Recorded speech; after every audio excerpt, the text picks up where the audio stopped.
I watched my spouse marry my closest friend while messaging me 2 p.m.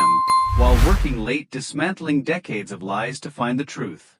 Mary's church, you must see this unknown count. My hands shook as I held the steering wheel and watched visitors pass my rain streglass inside the ancient stone edifice. Eleanor, a cut-rate private investigator, is waiting in my car wondering if I've lost my mind. Ryan, my spouse, told me he conference in Chicago. The calendar read something like that. His secretary confirmed that, and the hotel reservation confirmed that. But here I am parked across from a Boston church since some stranger chose to act as guardian angel or demon. I haven't made any decisions yet. This is crazy, I said to myself, but I'm already grabbing my sunglasses as I get out of my car, heels clicking against damp ground. The church bells begin their sad call every stride, seems like. Door and settle behind a marble pillar. I smell lies and incense, and for a moment I find myself back 7 years ago on my wedding day. Same church, different dreams. My heart stops when the organ begins to play. He is, because there he is, Ryan, my Ryan, here, hands clasped in front of him, that familiar anxious tick in his jaw, standing at the altar in a tuxedo I have never seen before. Chicago is not where he resides. Here he is. The bride shows up at the would know anywhere. Megan, my third-grade best friend, the woman who helped me choose my wedding gown, dearly beloved. As I watch them exchange vows, the priest's words vanish into white noise, promising to love each other till death. My spouse and best friend part, as he assured me, like we all vowed to each other when we were young, but he always no secrets, no lies. I recall not leaving the chapel. The drive home is not clear from memory. Ryan insisted on redoing last year. I watched the sunit through windows that unexpectedly looked like prison bars. Buzz on my phone. Ryan running late for a conference. Don't hold back. I grab his preferred scotch, the one he saves for special events. As I swallow, the liquid burns my throat, and I relish the suffering. Unlike all else in my life, it is real. Still another text from the unidentified number. Now you know. Smashing glass, opening my laptop, I begin to type. Dear Laura, with any luck this email reaches you. I had been considering organizing that family reunion you've always wanted, because betrayal is about the complex dance of falsehoods that preceded it. Not just the deed itself, the deftly created alias, the grins that were taught, the little touches that were meaningless. And Ryan, my lovely beautiful Ryan, has always danced rather well, but thus have the sun sets, completely darkening me for the first time today, though I can see everything clearly. Each page of the old photo album seems weighty on my lap. Memories I no longer trust weighing me. Ryan, Megan, and I at 16 are spread out on my parents' yard. Ryan's arm circles both of us as we chuckle at some old joke, like everything else about that summer. Order Chinese. His footfalls make my skin crawl. In our res 3 days after his second wedding, he has been home, acting as if nothing had changed, that he did not destroy all we had created. As he walks into our bedroom with 2 plates of food I won't eat, I close the album. Remember when we used to get takeout with Megan every Friday? The words fly from my mouth before I could stop them, sharp as broken glass. Ryan's grin falls short. Album thumped to the floor with pleasant resonance, because she looked exactly the same 3 days ago. Just for a moment his chopsticks stopped midway to his mouth. Blink would cause you to miss it. Still I see it. I am catching everything right now. Eleanor, he sets down his plate and approaches me with the same worried look he used on difficult clients. Has your drinking been? I chuckle. It sounds like my mother's laughter after Dad left. That is your Was I the backup plan or the cover story? You're not making any sense, he replies, but his left hand quickly sits his tell when he lies. I have spent 7 years mastering his rhythms and compiling his routines. Funny how precisely you perceive things when you're searching for the holes. I was at St. Mary on Tuesday. Words like smoke. Ha! You wore at our wedding. The mask slides just for a moment, but it's plenty. His eyes turned cold and calculated. The Ryan I never let myself see is this one. It is not what you think. Don't. My voice is not trembling. I take great satisfaction in that. Don't offend me with excuses. I watched you marry my best friend while I was supposed to be your loving wife at home. What exactly should I think? Another clue as he rubs his hands through his hair. It's complicated. Bought together, or maybe your mother knew the whole time. That renders him unable. How could you? I go to the drawer and pull out the stack of papers I've gathered over the past 3 days. I'm not the you think I am. You should really use better passwords than our anniversary date, though that's meaningless now. And her, please. He grabs for the docs. I control them. We can work this out. I will explain everything like you explained your business. Emails on the bed, or should we talk about the trust fund Laura established for your children with Megan? His face turns white. You had no right. Said I had every right. Raw and primitive. The scream, tears from my throat. I am your wife. I was your friend. We grew up together, all 3 of us. And you. I pause, breathing hard. He is looking at me as Last document I retain is a power of attorney signed last year when he was too busy managing our estate plan, so read what you sign. Ryan, now get out before I call Michael, and have him escort you out. He bolts not out of fear, but because he understands this is a starting point for that he knows me enough. From the floor I grab the photo album, and use my finger to follow our younger faces. We seem naive and joyful, such outstanding Leah. Megan glides into the seat across from me. Seeing that it tastes like acid in my coffee, she adds her fingers, tensely stroking the rim of her unneeded latte. I didn't think you would come. Funny, I didn't. You'd marry my husband. The words come. Oh. Stumbles Eleanor. I slide the bank statements across the table like cards in a rigged game. Did you know about the trust fund Laura configured for next generations? Her face loses hue, not from remorse, but from wrath. Quite interesting. What trust fund? That is indeed surprising. Now her hands quivering slightly, I watch her go over the papers. $3 million, I say, set aside for the grandchildren. Laura always wanted. Guess I wasn't producing them fast enough. This can.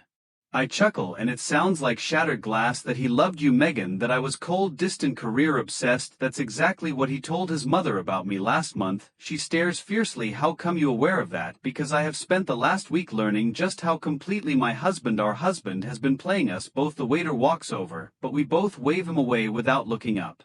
Talking about property investments with Laura using your family's real estate contacts. Megan's voice falters, as my family's. Ryan knew well before he asked her out that her mother Grace runs one of Boston's largest real estate companies. Did you ever wonder why he chose us? Asks the question hanging between us like fog. The two best friends who'd never bet each other. The perfect cover story. Stop. Megan gets up fast, and her chair scrapes the floor. I deserve it. But sit down. My voice never changes. The best portion hasn't yet been heard. She sits, more from shock at my voice than compliance. Remember that summer internship Ryan helped you get at Grace's firm, the one that convinced your mother he was such a wonderful guy. I slipped one more document across the table. Look at the date on that property transfer. Her. I was just notarizing documents. Ryan said it was practice for my license while I was planning our wedding. You were unintentionally helping him steal from your own mother. The truth tastes terrible on my mouth. He played us both, Megan. The only difference was that I worked it out before he could take everything. For the first time since she sat down, she glances up at me very definitely. The paperwork invalid. Question. The real question is, what are we going to do? I draw one last item, a USB disk with what I found, and say you have two choices. Keep playing his game and lose everything, or help me take him down. Your mother's company, my savings, Laura's reputation. He's built his entire plan on the assumption that we wouldn't compare notes. Holding the matches this time. She tightens her fingers over the disc, and I catch a flash of the buddy I used to know, fierce, devoted, relentless when crossed. When should we begin? I smile, and it feels true for the first time in weeks. Our already have from the kitchen counter 3 empty wine bottles mock me, not my typical poison. But tonight is not usual. Ryan's workplace papers are scattered around our dining room table, our wedding present from Laura, like bits of a bri. Tens it. Please let us discuss this sensibly. Logical, like the method he erected this palace of lies, like the deliberate accuracy with which he decided on his marks. Once more buzzing as the phone. Megan, this one time Grace is inquiring. We must get going more quickly. I turn it off, but my hands continue to shingle. The scope of what we intend at last strikes me. This goes beyond simply calling attention to Ryan. Now we are discussing ruining families. I hear the key in the lock, and Ryan is the only person with it except one. Michael walks into the dining room and absorbs the anarchy. Jesus, Eli, when's the last time you slept? I faintly point at the papers. Did you know Ryan's father committed suicide? Michael goes still. I pull out the newspaper clipping I found hidden in Laura's bank records 10 years ago, right after Ryan graduated law school.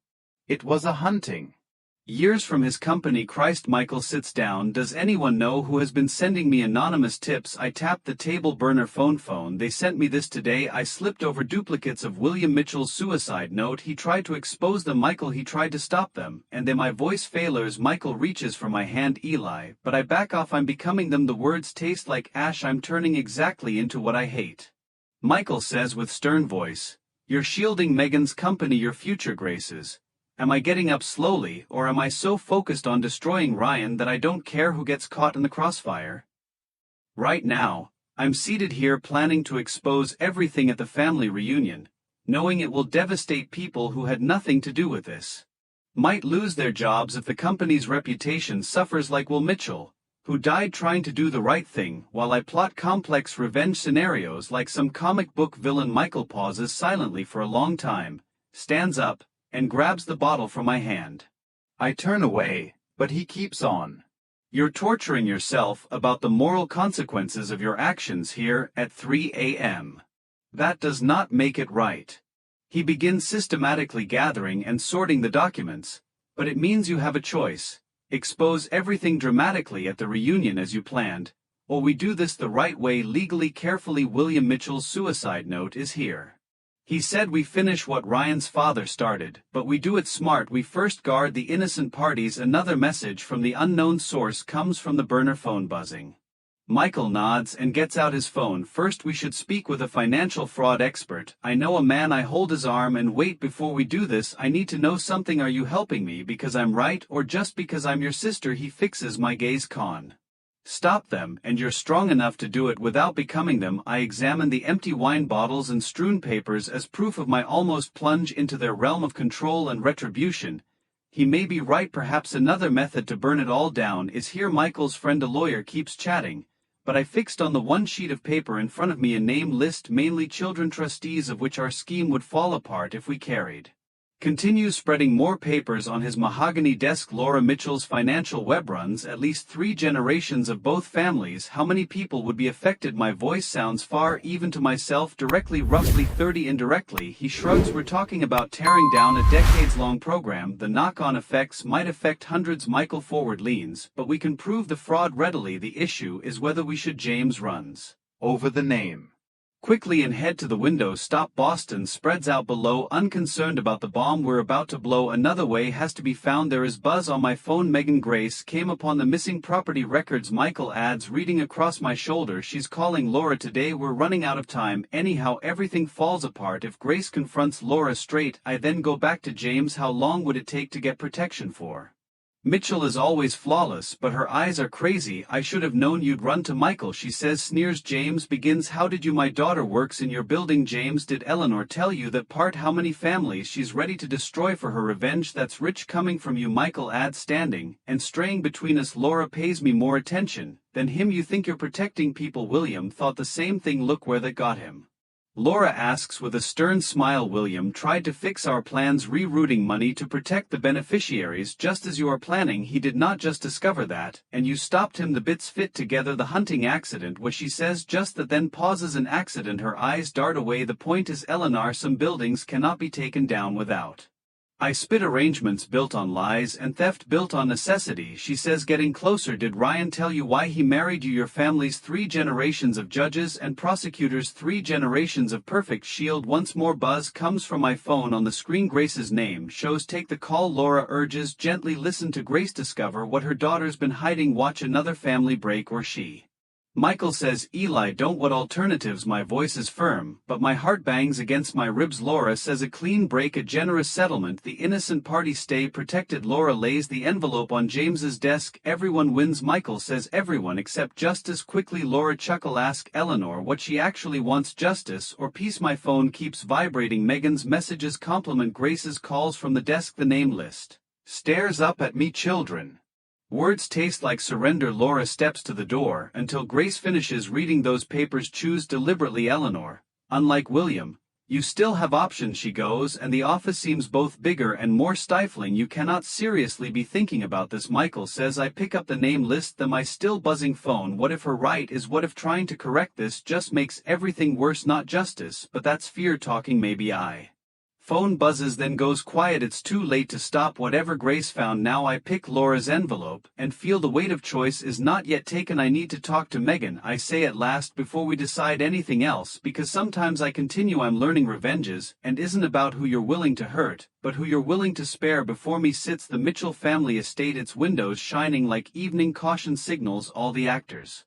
Cars filled the circular driveway. Michael says, standing next to me and clutching the bag full of all the evidence, every paper, every recording. Last chance to back out. Megan appears at my other shoulder and says they're already inside. Her voice taut. Grace is with them. Ryan is watching the door like a hawk. I change my black dress, funeral suitable, though they are not yet aware of it. Did you check the exits? James has people stationed at every door, Michael says. Laura's envelope weighs against my ribs, nestled into my garment, her offer of silence, of protection for the innocent weighs against me, still not open, still conceivable. We arrive in the kitchen where caterers are busy without realizing they are presenting Mitchell Dynasty Last Supper. Ryan finds me right away, his face flickers between skepticism and relief. Eleanor, he comes near me with a champagne glass. I didn't suppose you would show up. And Miss Laura. Gaze flies to Megan, to Michael, to the briefcase. I see the instant he discovers something is wrong, but Laura's voice breaks through the hushes of discussion. Everyone kindly collect in the main hall. The audience moves, carrying us. I noticed flashes of familiar faces. Grace, pale but understated, Laura's second husband, blind and radiant. Ryan's sister, gripping hands of her children, the young ones, God the sons. Laura pulls out her glass. Thanks all. Ryan comes toward me, but Michael blocks his way. Megan takes a seat close to Grace. Laura says, Eleanor, her voice low, give great thought to what you are doing. I opened the still sealed envelope she handed me. I have thought about it for weeks. I've thought about nothing else. I turn to face the room, about justice and protection, about who deserves the truth and who deserves mercies. Eli, Ryan's voice now clearly reflects the briefcase, but not yet. I do not remove the papers, about William's death, about the trust funds, about your 2 marriages. Laura's schemes, Laura lies to keep this house of cards standing. The space comes alive and whispers. Grace marches onward, her face ashing. Megan, Grace replies with shaky voice, I apologize, Mom. Megan's voice breaks, I knew nothing. Perplexed faces, the envelope from Laura sears on my flesh. The truth, I say quietly, is that I came here tonight to destroy everything, to expose decades of fraud and manipulation, to get justice for everyone who's been hurt by the Mitchell family's lies. I get the first paper, William's suicide note. Laura moves rather silently, but standing here looking at all of you, I glance back at Ryan. I understand something worse than being misled. You're fighting against is becoming. I touch it to Laura's envelope. The paper catches fast, and I drop it into the briefcase. I find a match in my handbag. No. Michael jumps forward, but it's too late. Years of careful investigation burning to ash. With it burns my opportunity at justice, at revenge, at everything I thought I wanted, since at times the best retribution is redemption rather than destruction. Laura sits across from me on the marble island. Both of us, the originals, arrived at the FBI 1 hour ago. Her immaculate nails pound against her coffee cup. You chose this moment on purpose. The party here, family gathering, like father, like daughter-in-law. I slide S.L. Williams' real suicide note across the desk. He planned to disclose everything at your Anne.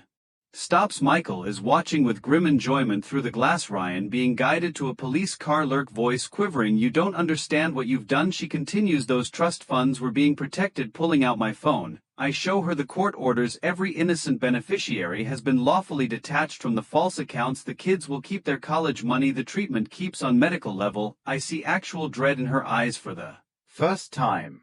We hear activity at the door. Grace walks in, followed by federal officers. Her eyes connect with Laura's. Grace states simply, you killed William when he tried to protect my daughter from your schemes. Laura stands so fast that her chair falls over. That's absurd. Much as I interrupted, William was going to expose how you used Megan to access Ryan into marriage to maintain your financial facade. Everything I did served this family. Only. Laura tears. Megan answers, looking at the doorway, tear-stained but steady, no, everything you did was for yourself, and today we all know the reason. Laura goes somewhat motionless as I slide one final document across the counter, an old picture. William wasn't just trying to reveal the hoax, was he? I ask, seeing her expression crumple. He found something else about connections of the Carter family. Mom, what's happening? Ryan's voice calls from outside. Laura leaps for the picture, but Grace is faster. Her shriek resounds in the abruptly quiet kitchen. Looking at the picture, Grace, that's my father staring at Laura. 37 years passed, I say, N months before Ryan was born. The truth hangs between us like smoke. Decades of control, all to conceal one desperate affair, thereby preserving the Mitchell family's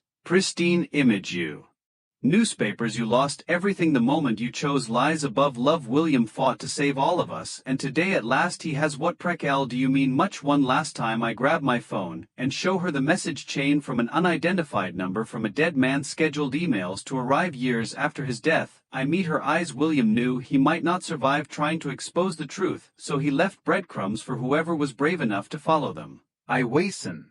Is watching by the glass, finally seeing dawning on his face as Grace hands him the picture as the cops walk to escort her out. Was it worth it? Laura wonders as they lead her away, burnishing everything to save a dead man's honor of Megan and Grace, now free from William's manipulation, who died trying to protect us all. I consider the children above. Their future is now safe. I add gently, some things are worth burning for. Michael squeezes my shoulder. As the 30 years of lies collapsing in Laura's path, I see her go into a police cruiser. No, I say honestly, but I will be. Sometimes the truth simply tells you who you are. Sometimes it doesn't set you free. Ryan's last box from his study remains unopened on my kitchen counter. Autumn leaves abound in my backyard, where 3 children swore to be friends forever. Through the window, Megan says Grace wants to meet both of us. My phone buzzes. Laura and Ryan both co.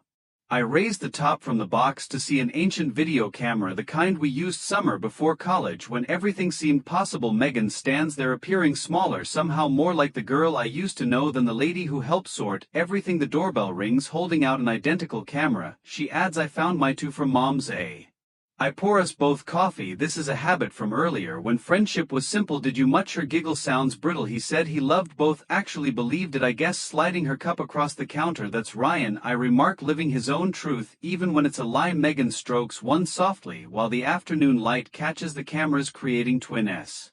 Observe them before we choose our course of action. She nods. We both know Grace's meeting is about the future of her business, about trust and second chances, about whether some bridges can be rebuilt after they have burned. It is not only about reconciliation. Ryan behind the camera narrating our last summer together, behind which we are young, laughing whole. Ryan connects the first camera to my laptop. The screen flickers to life. Before college, before unexpectedly stop, then looks. At that moment the picture freezes on our younger selves sharing some forgotten joke, but it's Ryan's reflection in the window that catches my eye. The way he watches us both scheming. Even then I understand he simply showed us who we already were, not destroyed us. What do you imply? Megan queries. You always yearned for adventure. I was always yearning control. He only turned those facts into weapons. The second camera sits dark.